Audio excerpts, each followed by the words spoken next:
Hello and welcome into Citadel Gray Line, a production of CRM Sports.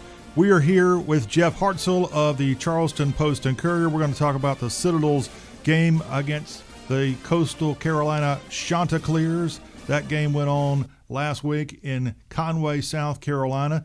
And on today's show, we'll break down that game. And Jeff Hartsell from the Post and Courier is here again with us for the 13th year to cover all things Bulldogs.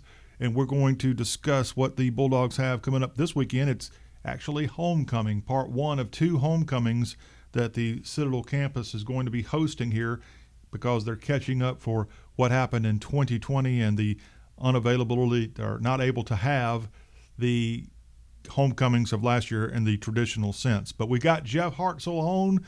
And Jeff, I want to welcome you back into the Gray Line, and I want to go ahead and let you know that you were an inspiration for me. You inspired me in a couple of different ways. One way you inspired me, Jeff Hartsell, is you got me to get off my tuchus, and with my really cool looking Big Red Palmetto store iPhone case that I now have, nice. I don't know if you can see this or not, I've got a nice little app that I've added to my phone, and it is called, and it's updating right now with all the freshest stuff. It is called PC, Post and Courier. I now have the Post and Courier app with all the great stories. I can even see and read Jeff's take. There you go. The Post and Courier app is a handy way to keep track of everything that's going on in South Carolina and in the country and with Citadel football. It definitely is. Jeff, you inspired me to get off my tuchus and pay a couple of dollars. $4 4 months. You can't beat it. $4 for 4 months. It'll get you right through football season. Clemson, Carolina, the Citadel, Charleston Southern, all the state schools. You might have read about Presbyterian over the weekend, scoring 84 points and with 10 touchdown passes in their first game under their new coach. So, yeah, $4 for 4 months, and you can keep track of all of it. And, Jeff, while I was reading one of your great stories there at postandcourier.com, you were talking about a great football player, and that inspired me here. And today on the Gray Line, we're going to welcome in one of those great players, a guy that Charlie Taft called the best fullback he ever saw. Everett Sands is scheduled to join us. He's from the Citadel class of 1993. Everett was a tremendous presence in the backfield during the Charlie Taft era some 30 years ago. And he's been in coaching all these years. And he's now currently a coach for the Catawba Indians. They've got a game against the Winston-Salem State team this weekend, and they got a big win in their opening week. And he's in a coaches meeting, but when Coach Sands is able to break away, we're going to welcome in this Citadel Athletics Hall of Famer into our show. How about that? That sounds great, and the Citadel could certainly use Everett Sands in the backfield right now. B-back is one of the positions of concern for the Bulldogs as they go forward here into Charleston Southern week. And it was your story about B-backs or the lack thereof. You referenced Everett Sands this week, and so when I saw Jeff Hartsell writing about B-backs and the great Everett Sands, I said, we ought to get Everett Sands on here. We've never had Everett Sands, primarily because he's been so busy. He's been coaching all these years in the fall, but somehow if the schedule and the stars align, we'll have number 34 on here shortly. Let's talk about that loss, 52-14. The Citadel goes up to Conway. The result, I'm sure, expected a loss to Coastal Carolina. They've moved into the top 20 of college football as a result of their victory over little old Citadel. Jeff, your thoughts on that opening week blowout win by the Chanticleers? Well, the Bulldogs were overmatched for sure, as you might expect going into that game. A lot has changed in Conway since the Citadel beat them in the playoffs a few years ago. Now they're an FBS squad in the Sun Belt. And Coach Jamie Chadwell has done a great job of building Coastal Carolina football. They have a lot of advantages up there. You may have read that Joe Moglia, the billionaire businessman who is the chairman of Coastal Carolina Athletics, he's just written a check to help them build an indoor facility and to expand football facilities and to build a soccer stadium. So must be nice up there at Coastal. I apologize, all you at the Citadel. I don't have the kind of Joe Moglia money to pass around, and to my knowledge, we don't have anybody in the Citadel family, and then they can just whip out a checkbook and go at it. Few do. But as far as the game goes, yeah, Coastal Carolina is a very, very good team. In my opinion, they would beat South Carolina right now. South Carolina has a new coach, and they're trying to figure things out. Jamie Chadwell has already figured it out. And the way they run their offense, Grayson McCall, he is such a smooth operator back there, rarely makes a mistake, and he's got plenty of weapons around him to take advantage of. And then their defense is fast and talented and has an attitude. So I think Coastal would beat South Carolina. I think they could hang with Clemson for a long time. And so that's a very good team up there. So no shame. Go ahead. I said one of the things I think I heard correctly during that game on Thursday of last week, the quarterback for the Chanticleers, he was the athlete or football player of the year in Florida, and he went to Coastal Carolina? I'm not sure about that. I'm not that caught up with his background. But yeah, he was overlooked. Right. Obviously, he was overlooked by a lot of schools because he's a great player. And so I think Brent Thompson expected that his team would be overmatched, but I still think he was disappointed in some of the things that happened, especially on defense. Some of the receivers that ran free in the secondary, he felt they should have done a little better job of keeping up with those guys and maybe put together a couple more drives on offense, convert a few more third downs. So he was disappointed with those type of things. And I think you'll see some changes in the secondary this week as they head into Charleston Southern. All right. It was the opening week, Bulldogs in Conway, and a bit of a slow start. I mean, the Citadel offense just couldn't get anything going, it seemed, in that first half. Well, that's when they were playing against Coastal's first team, obviously.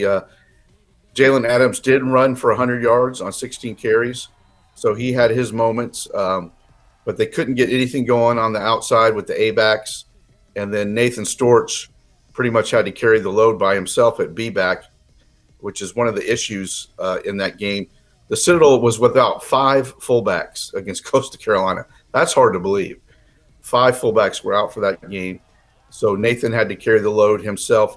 2 of those fullbacks that were missing will be back for Charleston Southern.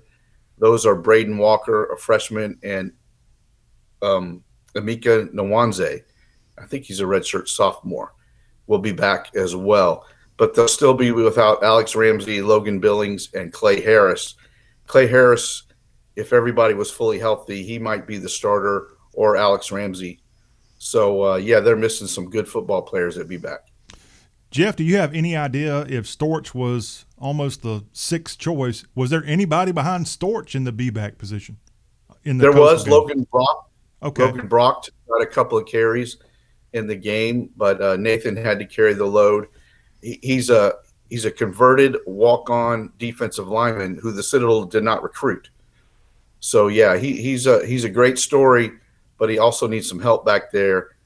He's strong and he's game, but maybe not as talented as some of the other B-backs that are out right now. So we'll see if the situation gets better against Charleston Southern on Saturday. Jeff, you've had a chance to talk to Coach Thompson following the game. You've had a chance to attend his press conference earlier in the week at Johnson-Haygood Stadium. Has Coach Thompson kind of sized this Coastal game up for what it was and moved on to Charleston Southern this week? Oh, for sure. I think everybody recognizes that it was always going to be a tough ask to compete with Coastal Carolina. They had enough bright spots, I think, to hang their hat on, and they also had plenty of teaching moments to get better with, as we mentioned, especially in the secondary. Chris Beverly, the All-Southern Conference safety who opted out, he had to opt out of the spring season, is back, and he'll be starting at safety against Charleston Southern. I think that'll make a big difference. And then a young player named Dominic Poole had some good moments at Coastal, and I think you'll see more of him at cornerback. So a few changes in the secondary, and Charleston Southern will provide a good test. Jack Chambers is a good quarterback, and they will throw the ball around a bit. So Citadel secondary needs to be on point on Saturday. Jeff, I think I didn't hear you mention one of the knobs out there that got a chance to play in that Coastal game. It's a guy that's name ought to really stand out throughout his career in Charleston. It's Mr. Amazing. Jamazin Roberts. What a great name. 6'2", 240. So a lot of promise there, and he is one of two true freshmen to see the field against Coastal Carolina. And the other one was Ahmad Green, who is a freshman quarterback from May River High School. He played on special teams, did not see action at quarterback, but he played on special teams. So as far as I can tell, two true freshmen saw the field against Coastal. All right. Jeff, your article this week in the Post and Courier, you broke this down, but it's still rather confusing. I almost have to get a pen and paper and diagram this thing out. Go through all the B-backs and tell me why they haven't been available, if you have that ability to pull that article up or kind of map it out for those of us who are confused. It's all right here. Right here. So Alex Ramsey was the transfer from VMI who sat out last year. He was practicing. He won his appeal with the NCAA. He was eligible to play this year. He was practicing with the first team at B-back, tore up his knee in preseason, out for the year. Logan Billings, who you remember opted out after his grandparents died of COVID, he returned. He was next in line to be the starter, hurt his arm in preseason practice. Brent Thompson says he's not out for the season, but he's out right now. That's two. Clay Harris, who played fullback last fall and last spring, suffered an injury in the spring, and he's still recovering from that. He's out. That's three. And then you had two more fullbacks, Braden Walker and Amika Nwanze, who were out. One of them, and I hate to get into health issues and personal problems, but one of them was quarantined, and one of them was a suspension left over from last spring with the bookstore fiasco. So that's five. So those two will be available this week. All right. Well, thank you for mapping that out. Like I said, a bit confusing. And Jeff Hartsell again. That's a string of bad luck right there. Yeah. Well, hopefully that will be settled and a lot more stable going forward. Perhaps with all the COVID changes and more, we'll find out a guy named Everett Sands might even still have eligibility. We'll talk about some SoCon stuff. There's one SoCon school that has a player who's now in his 8th year as part of his SoCon football program. And we'll talk about his program as we recap week one of the SoCon and college football. You might have seen in that story, the Citadel's best teams have come when they have a very productive situation at fullback. Everett Sands in 1992, obviously one of the all-time greats at the Citadel. The 2015 and 2016 teams. In 2015, it was Tyler Renew, Isaiah Smith, and Evan McField. They combined for 1,800 yards at fullback. And then the next year in 2016, it was Tyler Renew who carried more of the load by himself, ran for over 1,000 yards. So Citadel, it's an obvious thing to say, but their triple option offense is at its best when they have sort of a difference maker at B-back. Yes, they do. Now, Jeff, assuming Sands is going to be able to come on here in a second, I still don't understand why the wishbone is not in vogue. Let's go back for just a second. Ted Byrne on the call. I'm only going to play a little portion of this. We'll bring Everett on, hopefully, and get a full breakdown of this game and the final closing moments of this. Let's go back to October of 1990 and look at this Citadel offense at that time period with 3 backs in the backfield and their 38-35 victory over the South Carolina Gamecocks, again from the 1990 season. And that Sands fella was part of that back. There. Pickup of 6 on the play. Terrence Young out wide to the left at the 10-yard line. Dogs have got to get in for a score. A field goal would do him no good. Second down, 10 yards to go. Ball on the South Carolina 10. Everett Sands gets the ball. Right side, gets down to the 3-yard line. Everett Sands, a Sandman, down to the 3. Pick up 2 on the play. Reeves in on the tackle. Look at the clock. It's running out. Time is running out. The Dogs have got to get in there. Second down. 4 yards to go. The ball, it's 1st and goal to go on the 3-yard line. 1st and goal to go for the Dogs. They fake, give it up, try to go up the middle to Everett Sands. He picks up maybe 2 yards on the play. Ball. All right, we're going to stop that. Again, hopefully Everett can come on here in a few minutes and help us break down that big win in 1990 and that incredible 1992 season. But, Jeff, I played that clip right there. For you to see that from 1990 and the great Charlie Taft wishbone offense, what is the biggest difference you see between that and what we're seeing out of Brent Thompson's team here in 2021? Well, obviously it's a different set. The wing bone, I guess you call it, with the 2 slot backs out in behind the tackles and the fullback behind the quarterback. But, option football, it's rare to see a wishbone or a wing bone team like the Citadel.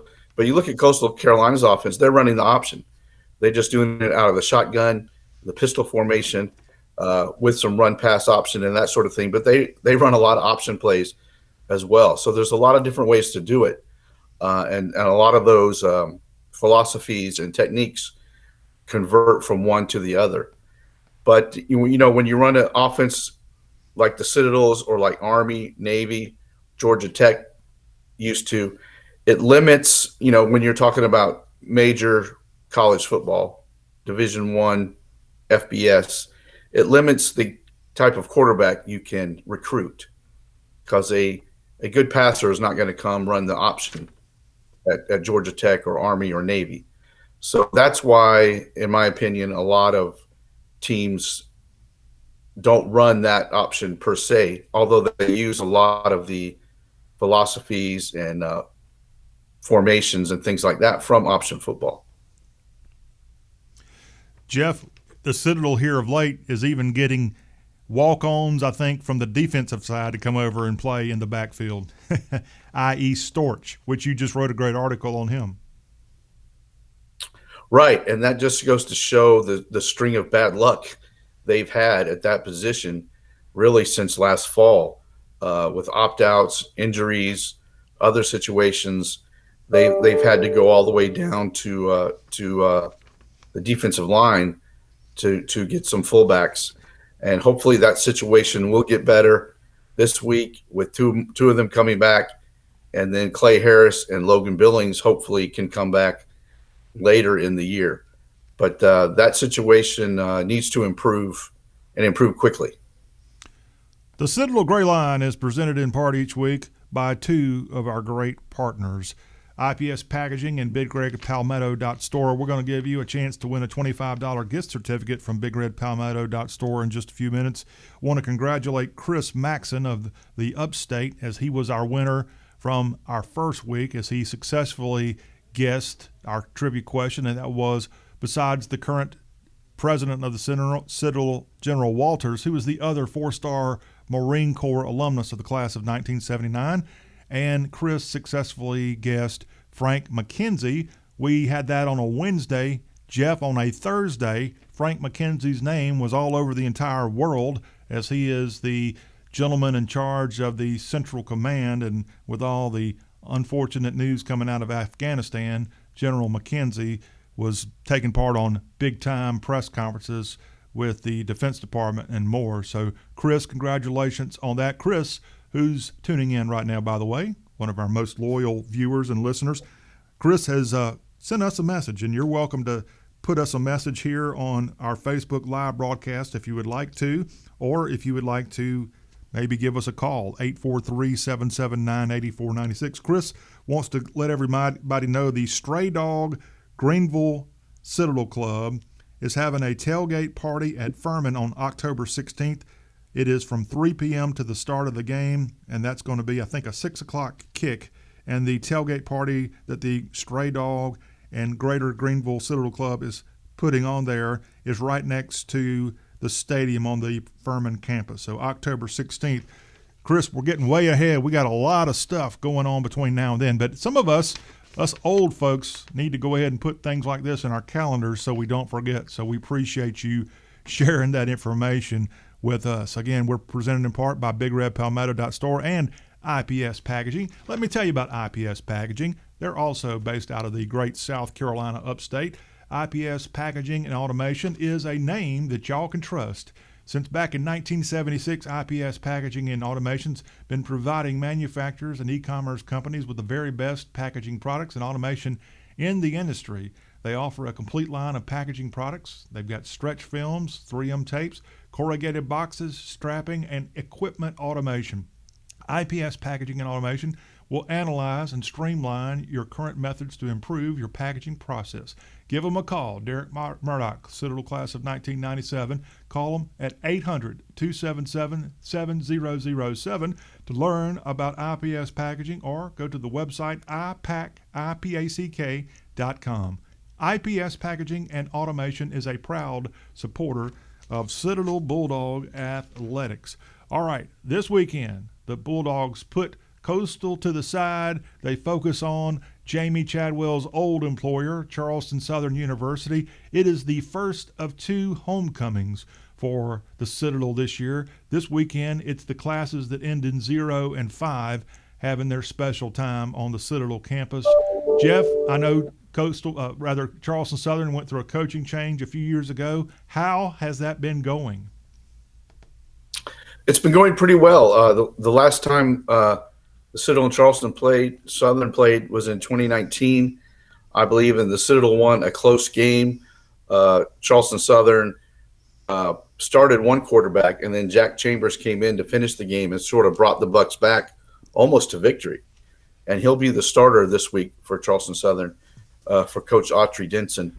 So I think Charleston Southern is heading in the right direction. They were picked 4th in the Big South this year. They actually got a first-place vote. And really the strength of their team is on the defensive line, where they have Sean Berry Mims and Nick Sally, two very good defensive linemen. So the Citadel will have to be able to establish the run against that Bucks front. And then the Citadel secondary will have to find a way to cover some guys better than they did against Coastal. CSU comes into this game, Jeff. This is their season opener, correct?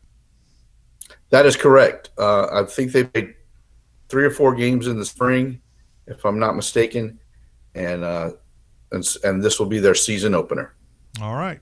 Charleston Southern and the Citadel, remember during the Chadwell era there in that part of Charleston County, they gave the Citadel fits, knocking the Citadel out of the 2016 playoffs after the Citadel had gone and beaten South Carolina. Then they beat Coastal Carolina, and then that little Baptist school at the north end of Charleston County embarrassed the Citadel and ended that great season there. But they have been a great team over the last few years, to their credit, and they're going to pose a big challenge for this homecoming game. This is not a late kick on Saturday. This is actually scheduled to be an early afternoon kick from Johnson Haygood Stadium. I'm sorry I cut you off. Citadel fans will point out that those victories by Charleston Southern over the Bulldogs were vacated by the NCAA for some rules infractions. They were, Jeff, swept away, correct? Get it? They were swept out of the record book. Yeah. That is correct. So, but Charleston Southern won those games on the field, and, that's what they'll remember. Yeah. Well, again, Chadwell and Staggs, those two together are one heck of a – look what they've done. Coastal – I hate to go back to that team, but that team is in the top 20 of college football. They moved up 6 or 7 spots after they beat the Citadel. Yeah, that was kind of weird, the way they moved up after winning a game that they should have won. And, of course, that depends on what else happens in the poll. But, they've got a lot of advantages up there. They've got the beach. They've got some academic standards that a lot of players can meet. They've got a lot of money. And and they've got good coaches. And they've really established an atmosphere of fun, and excitement. Let's have some fun and enjoy ourselves. And that's appealing to a lot of young people, I think. Jeff, you are an inspiration behind our trivia question this week. I hate to call you out on this, but since we're talking Coastal Carolina and the Jamie Chadwell era there, Jamie Chadwell once coaching Charleston Southern, two schools the Citadel's been playing here in the last decade or so. Jeff, you were part of the inspiration behind this week's Knob Knowledge Trivia question. This is brought in part by BigRedPalmetto.store. We want you to text the answer to 843-779-8496 when you know the correct answer. Jeff, after that loss to Coastal Carolina, one of the fans on one of the message boards brought it all back into perspective for me when they identified Coastal Carolina by their acronym, not CCU, Jeff. Coastal Carolina, UCLA. Okay. Upper Conway, Lower Aner. And that made me remember something you once said about Charleston Southern. So our trivia question, I'm going to go ahead and ask you a question. Wait a minute. Wait just a minute. I didn't come up with that. But you told me. You told me. Of course you didn't come up with this, Jeff. You're just a messenger. But you told me this back when the Citadel was getting their teeth knocked in by this school on the north end of Charleston County. So just for fun this week, we're going to ask this trivia question. So this way you don't have to necessarily be an absolute insider on Citadel athletics to get this $25 gift certificate. I do have a question, though, that's come in for you, Jeff. We need to know the name of your co-host there in the background. That is Bella. Bella, okay. And she's hungry. She's hungry. Okay, well, Bella, just hang on. We'll try to get out of here in a few minutes. All right, Bella, you're eligible. Jeff, you're not eligible for this trivia question again. You can text the answer, if you know it, to us here and get a $25 gift certificate courtesy of BigRedPalmetto.store. So our trivia question is, can you name the unofficial nickname of Charleston Southern University? Oh, we're picking on you, Charleston Southern. It's called UCLA. Can you tell me what UCLA equals when you're talking about Charleston Southern University, the Buccaneers? What does UCLA mean? And this is kind of a jab, but hey, that's what college sports is supposed to be, kind of like this. It's got a little bit of the rivalry factor, and they're trying to create a rivalry here, and what's wrong with that? So tell me what UCLA equals in terms of Charleston Southern. Y'all text that in, 843-779-8496. And if you send us the correct answer, you'll get a $25 gift certificate to BigRedPalmetto.store. And again, congratulations to Chris Maxon from the class of 90 for winning our first week. Chris, you can't win anymore this fall. Sorry there. But yeah, we want to give this away. Tell me what UCLA, the initials, stand for when you're talking about Charleston Southern University. Okay, Jeff, again, going back to what you have done, you've inspired me. You've led me to spend money, and I love it. The great coverage you got at the Post and Courier. Jeff's Take is something you can read about there. And for $4 for the next 4 months, you can keep up with all things Citadel plus a whole lot more. One of your recent articles that you have just posted is an incredible feel-good story on Citadel alumnus D. Delaney. Tell me about that story and what to watch for as he's about to play for the Tampa Bay Buccaneers. Isn't that amazing? A year out of the league. It's D. Delaney. It's Jamaican. D. Delaney is back in the league, and that doesn't really happen. Once you're out of the league, it's hard to come back unless you're a Rob Gronkowski and you retire and then you unretire. But a guy like D. Delaney, there's a lot of guys who want that job. And D was able to come back after a year away, and he got signed as a free agent with the Bucs last spring, went through OTAs and preseason camp and really played well. 2 interceptions in the last preseason game and really left the Bucs with no choice but to put him on the 53-man roster. So he's a teammate of Tom Brady's now. That's amazing. And D is inspired by his family, his wife and his daughter. His daughter is about 1 year old, and she has Down syndrome, D told me. And he's really proud.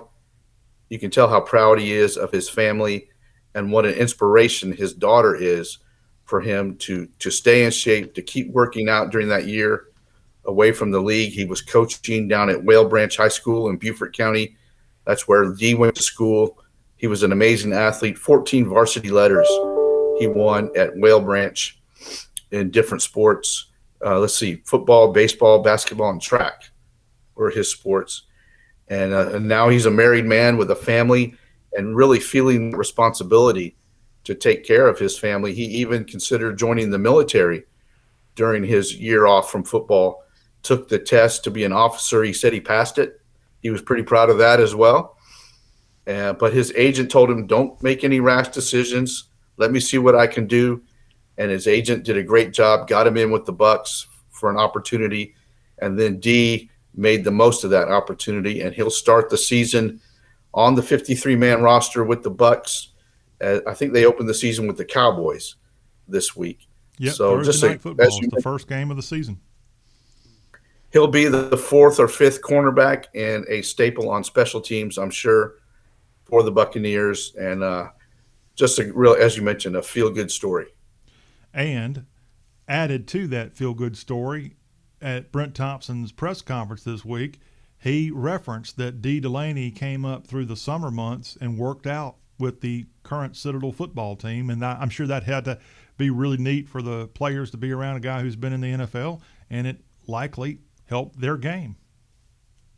For sure, Dee loves to come back and work out with Donnell Boucher, Coach Dee, the strength coach at the Citadel, and spent some time working out with the Bulldog receivers and cornerbacks, as Brent Thompson mentioned. And as you said, that had to help both sides, help Dee stay in shape and help the kids at the Citadel with their techniques, and to see what an NFL athlete, what the work ethic you have to, especially in Dee's case, out of the league for a year. Yeah. So went into the military. Yep. Jeff, really good story. We will be watching for Dee Delaney, NFL Week 1, and also make sure you tune in, not the Buffalo Bills, but the Houston Texans. Andre Roberts, that's where he now calls home. What an amazing career for Andre. I've lost track. Is it 12 years now, maybe? About 12 years. Something like that in the league with several different teams, but he really made a niche for himself as a kick returner and has proven to be an all-pro caliber kick returner. And his latest team is the Texans. So just an amazing career for, a kid that was overlooked coming out of high school. Who would have thought just a few months ago that a Citadel Bulldog would for sure be playing for the Texans, and a former Clemson star probably will not be playing for the Texans anymore. Man, how things change. So that's the start of the NFL season.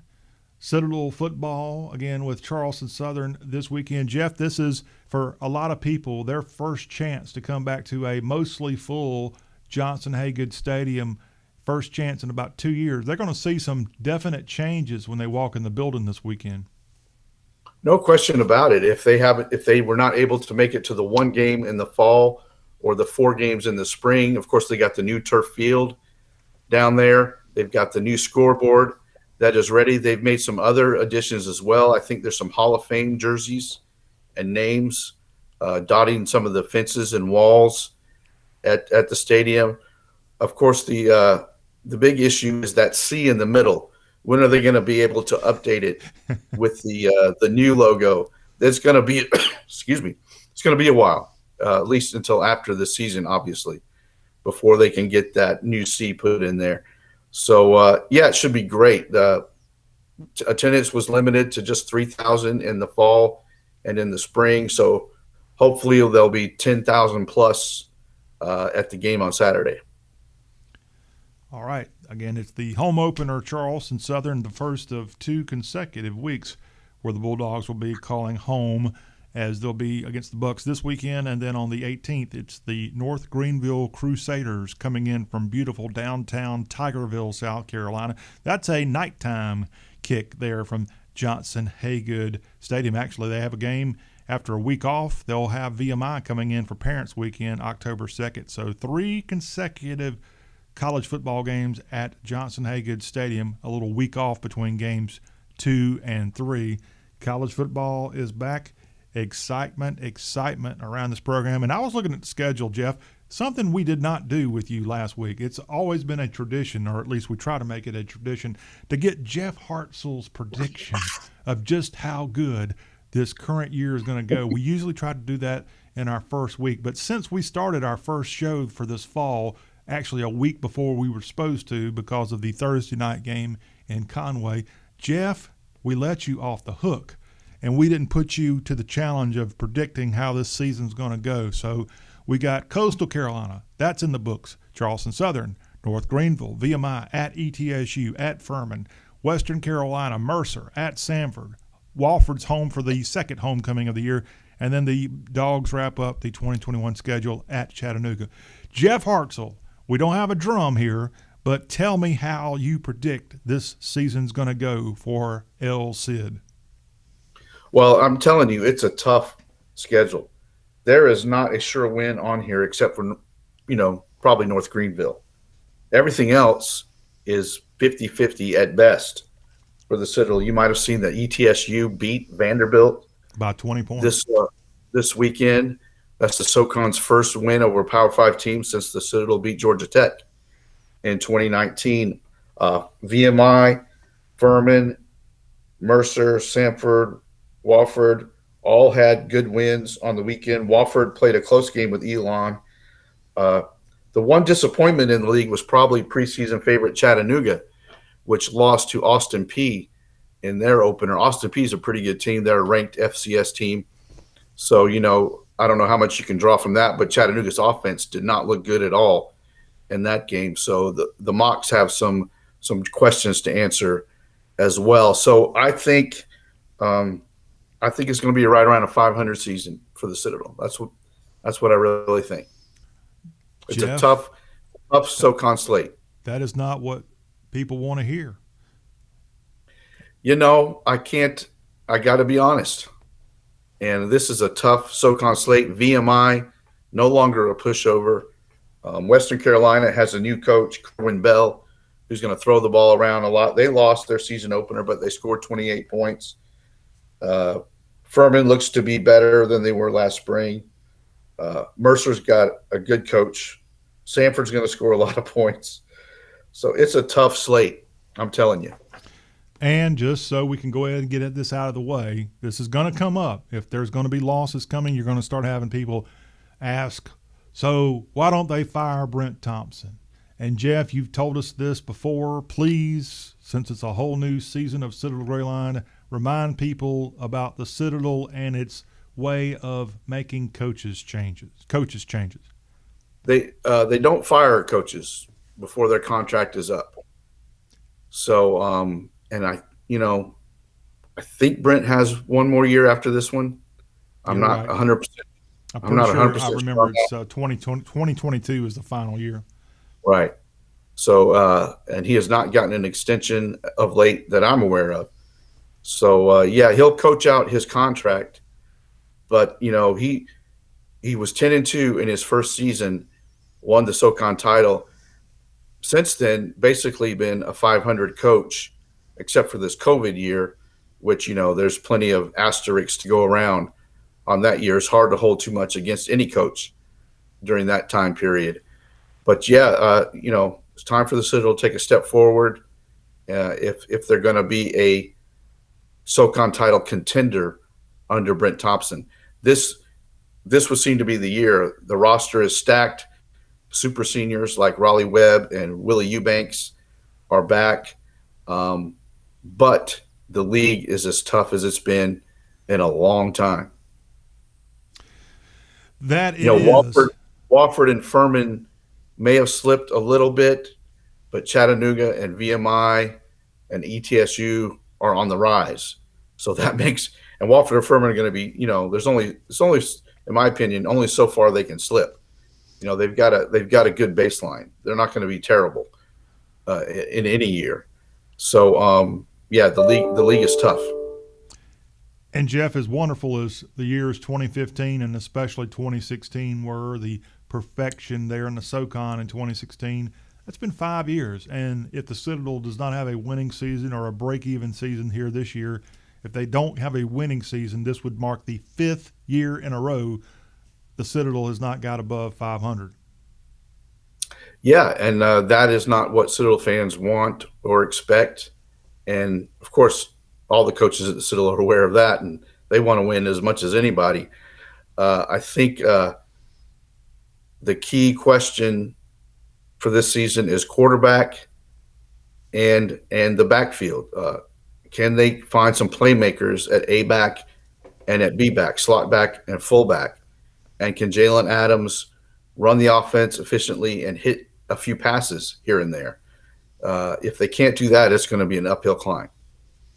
Jeff, I don't think we've really hammered you for more details on the Goose Cretion, who was in at quarterback after Adams went out. Tell me your thoughts on what you saw there and the maybe biggest changes after Derek Hampton comes in relief of Jalen Adams. Well, Derek has proven, of course, he was an A-back up until about a year ago. So his experience, although he did play quarterback in high school at Goose Creek, his experience at quarterback is limited. But he has shown the ability to throw the ball. He got the ball to Raleigh Webb a couple of times, which Jalen Adams has struggled to do. Of course, he was playing mostly against backups in the second half after Jalen Adams went out with some cramps. So, but I think he's shown that he can at least get the ball around to some different receivers. And he maybe starting to earn some playing time no matter the situation in the game, if you follow me. It doesn't have to be a blowout, or Jalen doesn't have to be injured for maybe Derek to get a chance.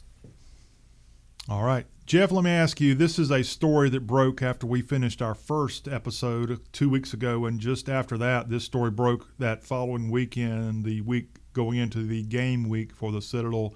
But another former quarterback turned defensive playmaker for the Citadel, a guy who I think in the Corps of Cadets is a senior, Javonte Middleton, arrested on campus. Do you have any updates on this? And was this a distraction? Did you get a sense of that distraction for the Bulldog football team as they went into their first game? Well, I think it was a distraction as far as practice and the atmosphere around the team. Don't think it affected the game at all. Coastal Carolina was too good for that. But it's just a sad story. Javonte was the military captain for the Bulldogs, wore number 0, the first Citadel player to wear number 0 since the NCAA allowed that number to be worn, and Brent Thompson decided he wanted the military captain to wear that number 0 going forward. And it was a domestic violence situation on campus, captured by surveillance cameras, a bad breakup scene, it sounded like. So Javonte has been suspended from school, is not with the team right now, and as his legal case winds its way through the courts. Yes, it does. And he's still listed at one recent glance at the website, citadelsports.com. He's still listed on the roster. So would you say that he's still part of the team? He's just suspended? Well, he's suspended from school, so he can't play football. So I don't know if being still listed on the website, I don't know what that means, if anything. Okay. Well, but he's not going to be playing football until his situation is resolved. And unless there's things that we don't know about, which there certainly could be, I don't know if it will be resolved in a way that allows him to play again. All right. Again, he a cornerback on the Citadel team. Who stepped up in his place in the past game? Parrish Gordon moved over from safety to cornerback, and Destin Mack was the other starting cornerback. And so I think Javonte would have been starting in the spot that Parrish started in. Okay. And as we mentioned, Dominic Poole, he stepped up against Coastal and should see some more snaps at cornerback as well. You are listening and watching Citadel Gray Line. We are here each week during the rest of college football season to talk about Citadel Bulldog athletics. My name is John Rawl. I'm joined by Jeff Hartsell, and he is the beat writer for the Charleston Post-Courier. Jeff on Twitter and on social media is at Jeff_from the PC. You can find Citadel Grayline. We have a Facebook page. Please subscribe or like that page so that you get all the updates from Jeff. You also get to see our show each week when we get up and going, usually on Wednesdays, usually around 11 Eastern is when we start. We pushed it back today because if we can pull this off, we're going to talk briefly to Everett Sands, a Citadel Athletics Hall of Fame member, as he agreed to come on. But he said he had a meeting that started at 11 Eastern. So it must be a lengthy meeting, and I don't know why, because his team he's now coaching won their first game. So, no, I'm kidding. Of course, coaches, they have a whole nother clock when it comes football season. I don't know how they balance coaching with family. Everett's got a couple of kids, and his wife's a doctor. So what a very successful Citadel success story there with Everett Sands, a Conway, South Carolina native. Another reason I wanted to get him on, since the Bulldogs played in his hometown just the other day. But if we can get him on, we would love to get him on, talk about Jeff. Jeff, you called his name out in that article about B-backs. That's right, and he's the gold standard of Citadel B-backs. Famously was never tackled for a loss in his career. That's hard to believe right there. He ran the ball a lot. He ran the ball a lot, and had those huge shoulder pads that made him look even more imposing back in the day. We should mention a couple of other Citadel teams. Citadel soccer, off to its best start in program history, 5-1. Some graduate student transfers on that team that are really giving the Bulldogs a boost. And then Citadel volleyball had their first couple of weekends wiped out due to some COVID protocols, but they started their season this week with a big win over Idaho State. It's a long way from Idaho State to come to play some volleyball. But I think Citadel volleyball also looking forward to a good season. So both those programs, women's programs, off to a good start. Yeah, I saw the article there at citadelsports.com. Bulldogs open season with thrilling 5-set victory over the Bengals, I believe is Idaho State. Are they the ones in Pocatello? I'm not sure which of the fine cities of Idaho they're in, but they're playing Charleston Southern down here too. So a fun trip to the beach for the Idaho State girls. How familiar are you with the great Western states, Jeff? I know you, a military brat growing up. Did you ever have a chance to live out in that part of the country? That's one part of the country we never lived in. We lived in Northern California when I was very little. But no, we never lived in the great Northwest, as it were. Not yet. My son lives in Seattle, and I hope to visit him one day soon. Okay. So, that'll be great. I hear there's some kind of coffee company based out of Seattle. Jeff, what about Bulldog basketball? We're going to be tipping off Bulldog basketball here before you know it. Yeah, and we don't have a schedule yet, so it's getting late. We do not have a schedule, and a public schedule. I'm sure they have a schedule, but they haven't released it as far as I know. And some bad news in the last couple of weeks when Fletcher A.B. Entered the transfer portal. He's the fine guard. He's about 6'3", really good three-point shooter. He would have been the number 2 scorer on the team this year behind Hayden Brown. And so really a blow to the Bulldogs when Fletcher entered the transfer portal last week. Yeah, tough news there. He was a shining, bright, upcoming star for sure for Duggar Baucom's program and of course you remember team.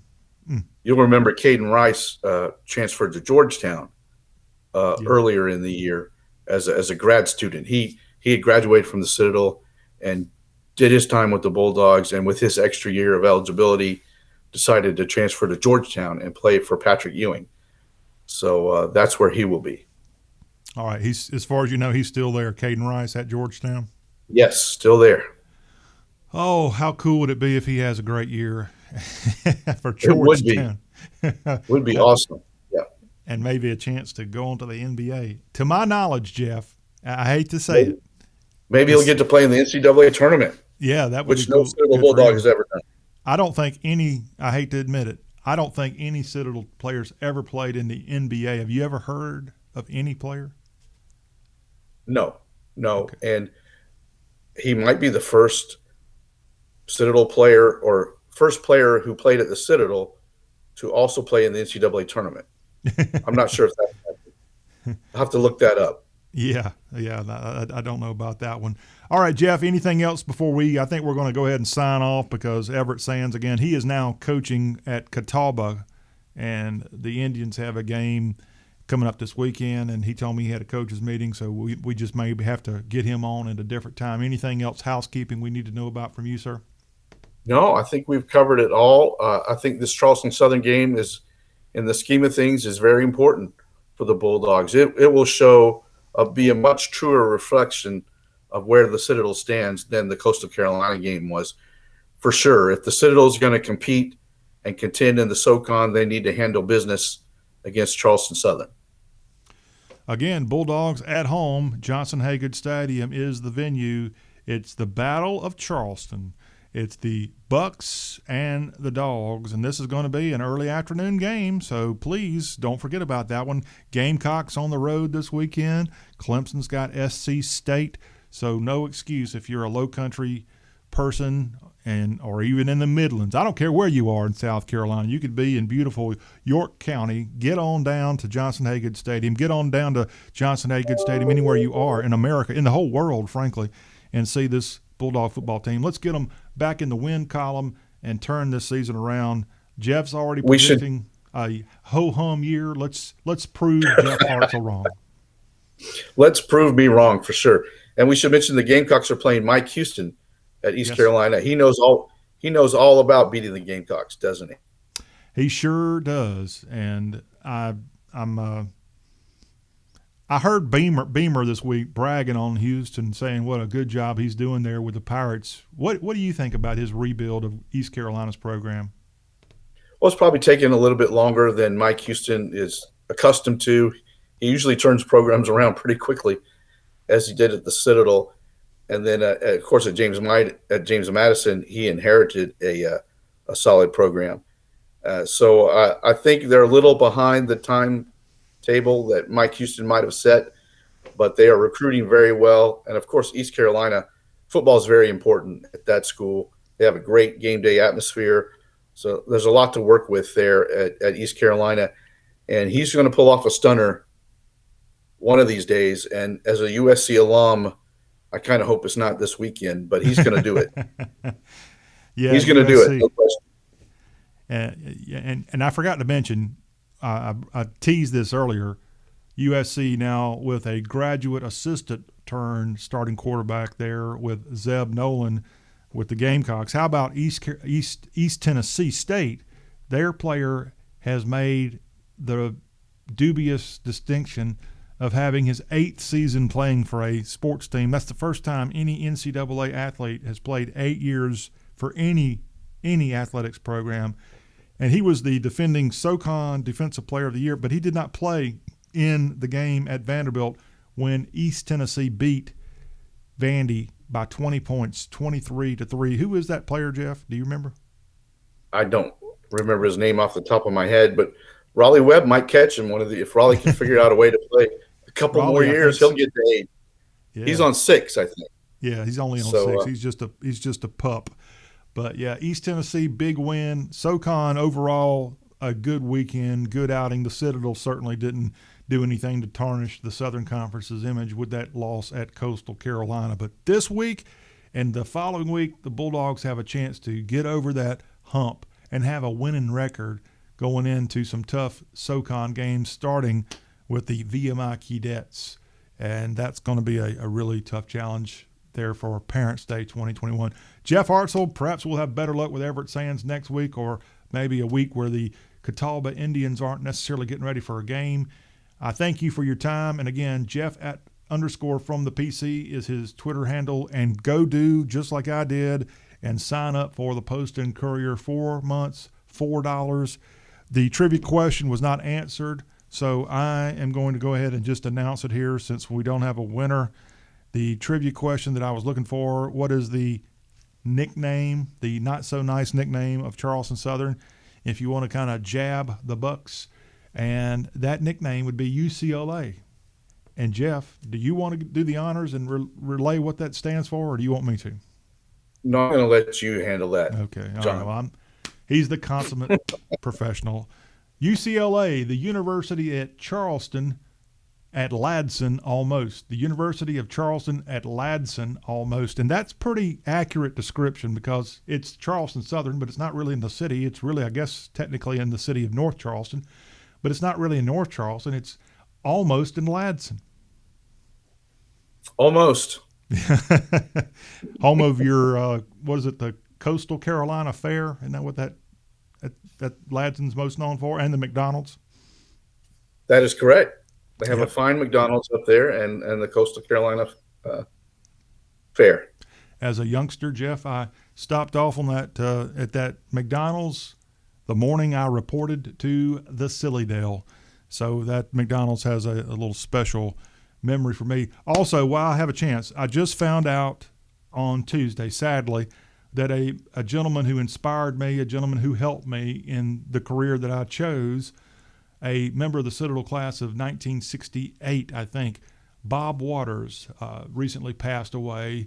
And Bob helped me get my first television internship in Charleston for the Fox affiliate there, WTAT, and had been a friend of mine for a long time, let me live in his house on Thomas Island when I was a rising senior at the Citadel and had a fantastic time. Jeff, do you know where Thomas Island is? I was going to ask you, where is Thomas Island? Thomas Island is technically when I lived at Bob's house that summer, I had to go from Charleston over into Mount Pleasant. I had to go cross the Wando Bridge, and that's now Daniel Island, but that's as far as you could go. The connecting bridge over to North Charleston was under construction. And Thomas Island is that island that you will find when you cross over the Cooper River Bridge from North Charleston headed toward Mount Pleasant. Yes, Daniel Island is there, but there's also what's called Thomas Island. I think the road is Cainhoy Road, or it used to be Cainhoy Road. Mm-hmm. And it was very remote, and I had a heck of a time out there. Had snakes that lived in the basement that were probably 12 feet long, but it was a really cool house. And Bob, do you remember Bob Waters? I do not. Bob was the original Rush Limbaugh. He had a local talk show in the Charleston area that was on television, and it would come on at lunchtime. I think it was called To the Point, and a lot of cadets used to watch that show because he would welcome in a lot of the characters from the Charleston area, and just he was really good at what he did, and he gave me a chance to be an intern. I even got paid to be an intern at Fox 24 in Charleston, and from there just kind of gone on. But Bob was a friend and helped me, and a Citadel alumnus who, again, helped me because I was a cadet at the time, and sadly he has passed away at age 74. And I just wanted to throw that out there for anybody in the Charleston area. You might, especially 30 years ago, might remember his time as a television host, a talk show host on TV in the Charleston market. So anyway, Jeff, best of luck to you this weekend with the home game with the Bucks, and we will see you back here next week for another episode of Citadel Grayline. All right, John, thank you very much. Thank you. And y'all, you've been watching and enjoying, we hope, Citadel Grayline, a production of CRM Sports. We'll see you back here next week.